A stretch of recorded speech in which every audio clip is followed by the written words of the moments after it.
Let's begin with a quote from Almodóvar. "What interested me most is passion for its own sake. It is a force you cannot control, which is stronger than you, and which is as much a source of pain as of pleasure. In any case, it is so strong that it makes you do things which are truly monstrous or absolutely extraordinary."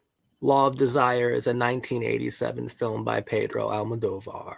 Quite like Almodóvar said himself, the film is about passion for its own sake. Romance as the ultimate drug. A topsy-turvy universe with a punk rock attitude.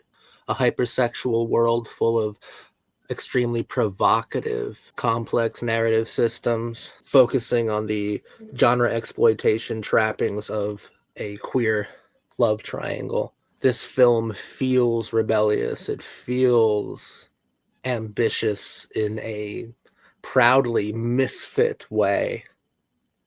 Law of Desire is a very good film. Almodóvar's girls are incredible.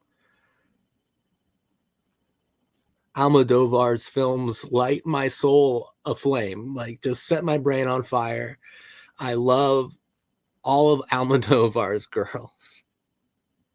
Law of Desire is a film that plays with every kind of fetish or taboo or kink, even within the casting itself. Here we have cis women playing trans women and trans women playing cis women. It's a film that feels almost anarchic. It's a film that has managed to tame anarchy within the frames of postmodernism. It's a film about queerness and homosexuality. Carmen Maura was amazing, always amazing. I really do genuinely think she's the best comedic performer since Charlie Chaplin. I love her just so much. She's one of Almodóvar's best girls. Antonio Banderas was awesome, really cute, really damaged.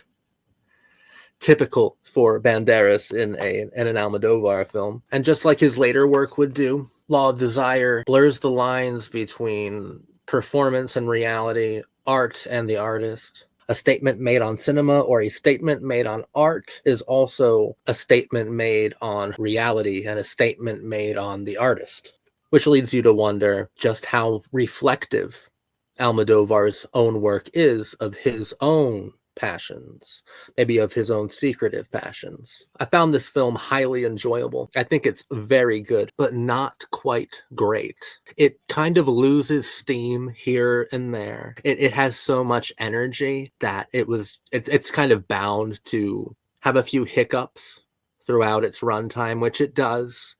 It's since it's so hyper fixated on passion for its own sake, it doesn't have really too much focus, the ability to focus too much on anything else, which I think that some deeper layers to the film's love triangles and statements on gender, I think that those suffer because the film lacks a sort of focus, because it's married to a sort of attitude that prohibits the film from betraying its exploitative ruminations, explorations, and showcases.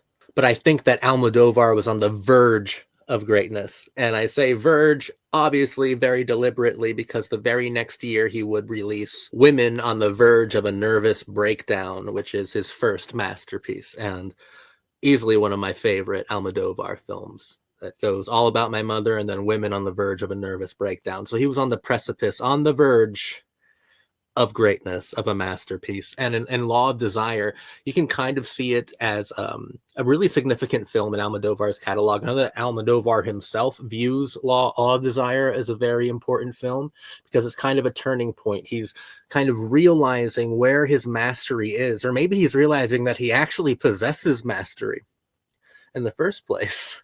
And through Law of Desire, through Matador, which came out before this, he's kind of, I think, identifying his strengths And in Women on the Verge of a Nervous Breakdown, that's when he's a complete master. Even though I think the narrative systems are pretty complex, they are unfortunately of an unfocused design. So we can't really dig deeper into these narrative systems, even though there is complexity within them. The film doesn't have the focus needed to allow the audience to truly engage with everything that's going on, with all the different genre tropes, taboos, and fetishes and passions that Almodóvar is exploring and playing with throughout the film.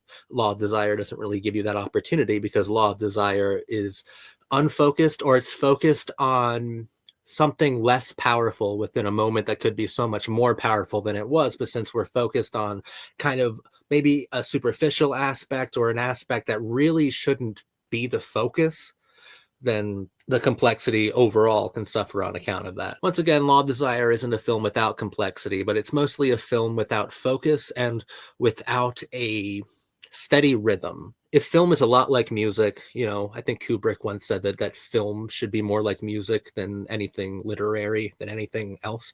It should be more like music because it's progression of melodies and motifs and like images and moods.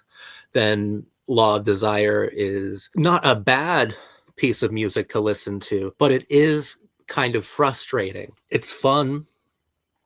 It's it's rebellious, and if this film were a piece of music, it would certainly be catchy, but you can tell that Almodóvar, in a sense, hasn't perfected the form yet. But he's right there. He's almost there. He's so close. Women on the Verge of a Nervous Breakdown, his very next film, he would prove that he was a master. He would become a master and provide us with his first masterpiece. Law of Desire is a pretty fun movie. It's a pretty kind of wild and subversive movie, like a genuinely subversive film. And I liked that it was challenging. I liked the movie.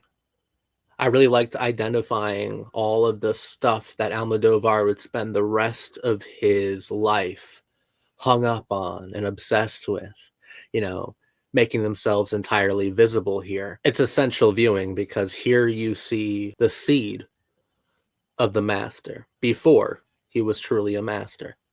Law of Desire, yeah, it's a good movie.